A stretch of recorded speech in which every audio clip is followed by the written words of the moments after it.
हुसैन, इनकी आप कभी जिंदगी का मुताला करें। फर्ज नमाज के अलावा 100 रकत नमाज नफल रोज पढ़नी है। पता करना है गरीब कहाँ कहाँ है, उनका ख्याल रखना है। और नीरे पैसे नहीं देने। हमारे यहाँ लोग गरीबों को पैसे जरूर देते हैं, इज्जत नहीं देते। उनको 4 पैसे की मदद जरूर कर देते हैं, पर इज्जत नफ्स का ख्याल नहीं रखते। इमाम ज़ैनुल आबिदीन रदी अल्लाह तआला अन्हु फरमाते हैं, गुजर रहे थे, आप देखें ना, इमाम गजाली हदीस लाए हैं कि बंदा और कुछ ना करे, किसी मोमिन का दिल राजी कर दे तो अल्लाह 60 साल की नफली इबादत का सवाब अता करता है। दिल बदस्तावर की हज अकबर अज हजारा का बयक दिल बेहतरस। किसी का दिल खुश कर देना, उसको राहत दे देना, उसको करार दे देना, उसके लिए कोई ऐसा सामान कर देना कि बंदा मुतमईन हो जाए, सुकून हो जाए। ये हमारे यहाँ जो लोग होते हैं ना, सरकारी मुलाजिमीन, ड्यूटियों वाले, इनकी तबीयतों में तलखी होती है। ये अगर सिर्फ प्यार करने लग जाए ना, से वाबस्ता लोग मेरे बाप में से हैं, तो मैं उनसे कहता हूँ कि शिफा तो अल्लाह ने देनी है, चलो तुम दुआई तो आज के दिया करो ना, तुम आने वाले की बात तो तवज्जो से सुनो। वो बेचारा अपनी बात, हमारे बुजुर्ग थे तो तावीज लिखा करते थे, बड़े आलिम थे। मुझे कुछ थोड़ी सी ना मेरे दिल में उनके बारे में खफगी रहती थी कि आप इतने बड़े आलिम हैं, आप किताब लिखे, आप तवीज लिख रहे हैं, और फिर लोगों ने कमाई करनी होती है, आप तो मुफ्त देते हैं सारा कुछ। इतनी लंबी ड्यूटी, सारा दिन बैठे रहते हैं आप और लिखते तवीज है। मैंने एक दिन उनसे गुजारिश की, मैंने कहा शेख आप बड़े आदमी, जिन लोगों को अल्लाह ने रसूख फिल इल्म अता फरमाया होता है, उनमें से आप, अल्लाह ने आपको पुख्तगी दी है इल्म में, शौरी आलिम में, आप सारा दिन तवीज।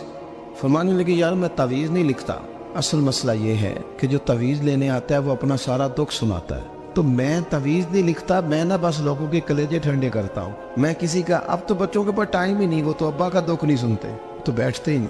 अम्मा कह रही होती है कि पुत्र को 10 मिनट मेरे पास भी बैठा कर, लेकिन पुत्र मसरूफ बड़ा, वीडियो चढ़ानी है उसने। हम उलझ गए। ये चीजें इंसान को नफ्सियाती तौर पर कमजोर कर देती हैं। जो लोग ज्यादा ये काम करते हैं उनके हाफजे कमजोर हो जाते हैं, वो उलझ जाते हैं, उन्हें पता नहीं होता रात मैंने क्या कहा था, सुबह में क्या कह रहा। हर वक्त नहीं, जरूरत के वक्त, हर टाइम नहीं, मखसूस औकात में।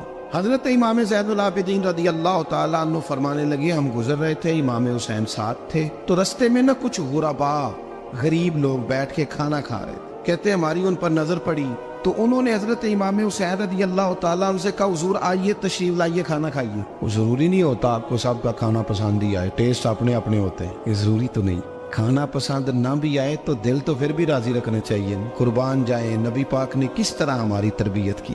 हजरत आयशा सिद्दीका रदी अल्लाह तआला अन्हा फरमाती है, करीम महबूब का मैंने ये तरीका देखा कि अगर खाना ना पसंद होता तो छोड़ देते, पर कभी उसमें से नुक्स ना निकालते, ऐब जोई ना कर। गर्मी के मौसम में खड़ी है बेचारी खातून, और कितनी मुशक्कत से उसने खाना बनाया, और कितनी गर्मी सही है चूल्हे के सामने, लेकिन साहब को खाना रखा है तो वो कहते हैं ये तू की पकाया है, वो खाने वाली चीज है भाई, इस तरह करना, अब जो अगली हंडी है वो तू पका, आ ना तू खड़ा हो।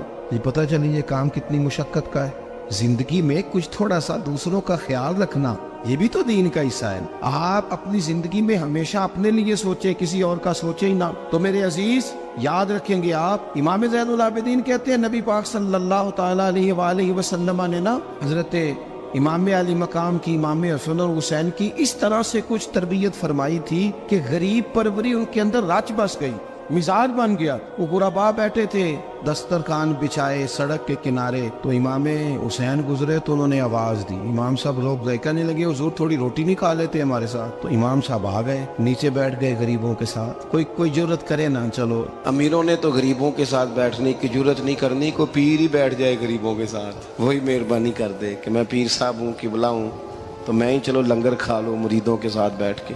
हमारी तो महफिलों में भी ना जी, नात खानों का, मौलवियों का, दूसरों का खाना और होता है, और गरीब आदमी को शापर में चावल डाल के देते हैं, साथ उसे कहते हैं ये लंगर शरीफ है। भाई अगर ये शरीफ है, तबर्रक है, तो ये पीर साहब नो नहीं सी लंगदा, अड़ता है गले में लंगर उनको। ये लंगर शरीफ जो है, ये नात खां को भी तो गुजरना, तबर्रक है कि नहीं? हाँ ना तो करो ना, तो जेडी ज्यादा तबर्रक वाली शै है वो पीरा भी तो खानी चाहिए ना।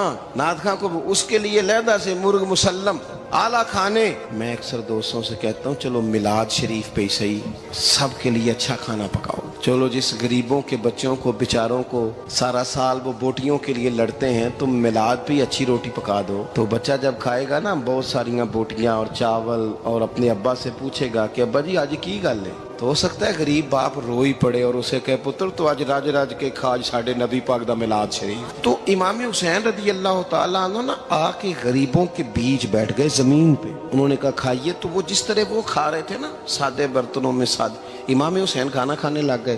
میں نے کہا خیر کا کام کوئی بھی ملے اسے ضائع، چلو اور کچھ نہیں کر سکتے تھے، کسی کو سڑک ہی پار کرا دے نابینا کو، چلو اور کچھ نہیں کر سکتے تو آپ کو پتا ہے کہ سامنے والا بوجھ لے کے گزر رہا ہے، آپ تھوڑا سا ہٹ جائیں روڈ سے، اسے گزر لینے دیں. کوئی تو کام زندگی میں کوئی ارادہ تو خیر کا بندہ کرے. امام حسین بیٹھ گئے، ان کے ساتھ روٹی کھائی. تھوڑی دیر کے بعد اجازت لی، فرمایا جاؤں؟ کہنے لگے حضور اور کھائیے. فرمانے لگے میں تو ابھی روٹی کھا کے آیا تھا اور آج تک ایسا نہیں ہوا کہ دوبارہ کھانا کھاؤں. ایک لقمے کی بھوک نہیں تھی، جتنا بھی کھایا ہے نا یہ تمہارا دل خوش کرنے کے لیے کھایا ہے. غرباء مساکین کی وعامل الصالحات، ایماندار بندہ ایمانداروں جیسے کام کرتا ہی اچھا لگتا ہے. 25 حج کیا امام حسن اور حسین نے مدینے سے مکے پیدل جا کے. میں کہتا ہوں چلو ہم باجماعت نماز ہی پڑھ لیا کریں. چلیں حضور صلی اللہ علیہ وسلم نے فرمایا فجر کی نماز پڑھ کے بیٹھ جاؤ، اشراق چاشت تک اللہ کا ذکر کرو. 2 نفل اشراق کے 2 چاشت کے پڑھ لو، اللہ 2 حج اور 2 عمرے کا ثواب عطا کر دے گا. مشکل کام تو نہیں.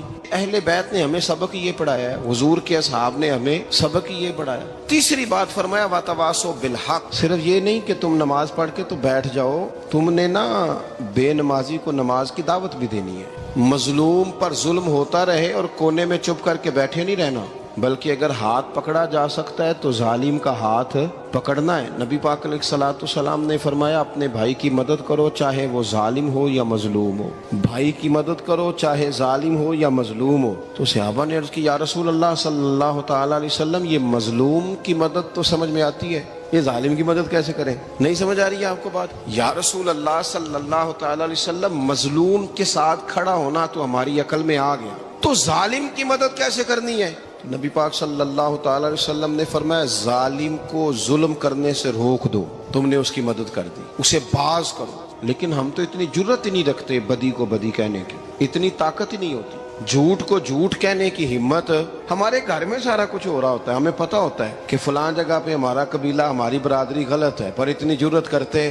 ہم سچ بولتے ضرور ہیں پر دوسروں کے بارے میں، اپنے بارے میں سچ بولنے کو تیار نہیں ہوتے. جرت کا مظاہرہ کریں. زندگی میں حق کو حق کہنا سیکھیں، غلط کو غلط کہنا سیکھیں، جھوٹ کو جھوٹ کہیں، بدی کو بدی کہیں، سچائی کا ساتھ دیں ہمیشہ. ہم نے جب تک دیکھو نا ظلم ہوتا رہے، زیادتی ہوتی رہے، اپنا دروازہ اندر سے بند کر لو، پتر باہر نہ جانا. کیوں جی؟ باہر اس پہ ظلم ہو رہا ہے، ان کے گھر آگ لگی ہے، کوئی ہمارے گھر تو نہیں نہ لگی. یاد رکھنا پڑوسیوں کی آگ نہ بجھاؤ گے تو اپنے گھر بھی آ جائے گی. اگر مظلوم کا ہاتھ نہیں پکڑو گے تو ظالم دلیر ہو جائے گا. اور ہمارے جتنے بھی بزرگ گزرے انہوں نے ظالموں کو ظالم کہا. امام احمد بن حنبل نے جیل کاٹی، امام اعظم ابو حنیفہ نے جیل کاٹی. آج کل لوگ کہتے ہیں مولانا صاحب آپ نے نا جناب غلط کو غلط نہیں کہنا، سیاست کی بات نہیں کرنی. کیوں جی؟ کس لیے نہیں کرنی؟ سیاست تو تدبیر کا نام ہے. بنو اسرائیل میں جتنی بھی تدبیر ہوتی تھی وہ سارے انبیاء کیا کرتے تھے. کیوں نہ بات کریں؟ یہ جن کرسیوں پہ آج تم نے ظالموں جابروں کو بٹھایا، یہ کرسی تو حضرت ابوبکر صدیق جیسے لوگوں کی ہے، یہ تو حضرت عمر جیسے لوگوں کی سیٹ ہے، حضرت عثمان غنی جیسے لوگوں کا کام ہے، مولا علی جیسے لوگوں کا کام ہے. غلط جگہوں پہ غلط لوگ بٹھا دی اور پھر جھوٹے کو جھوٹا بھی نہ کہیں، ظالم کو ظالم بھی نہ کہیں. ہم سے نہ رقم ہوں گے قصیدے یزید کے، کیونکہ ہم لوگ تو حسین کے سیرت نگار ہیں. یہ کیا بات ہوئی؟ آپ سچی بات ہی نہ کریں. کلمہ حق کہیں، ہمیشہ کھری بات کہیں، سچی، گرچہ اپنا نقصان ہو. حق کے ساتھ کھڑے ہونا سیکھیں. وَتَوَاصَوْا بِالْحَقِّ. ساری آسانی تھی، امام حسین کو کوئی مسئلہ نہیں تھا، آرام سے بیٹھے تھے. آج کتنے موجوں میں بیٹھے ہیں، پیر صاحبان، مولوی صاحبان، خطیب صاحبان، سیاستدان، وڈیرے، موج لگی ہوئی ہے. کسی کو کچھ نہیں کہنا، کچھ کہیں گے تو پھر بندے مخالفت کریں گے. تو امام حسین مسجد نبی میں جمعہ پڑھاتے تھے، چپ کر کے بیٹھے رہتے. حضور سید عالم علیہ السلام کے مزار انور کے پاس بیٹھے تھے، بیٹھے رہتے. لیکن امام حسین نے فرمایا ظالم حکمران بنے تو وہ قوم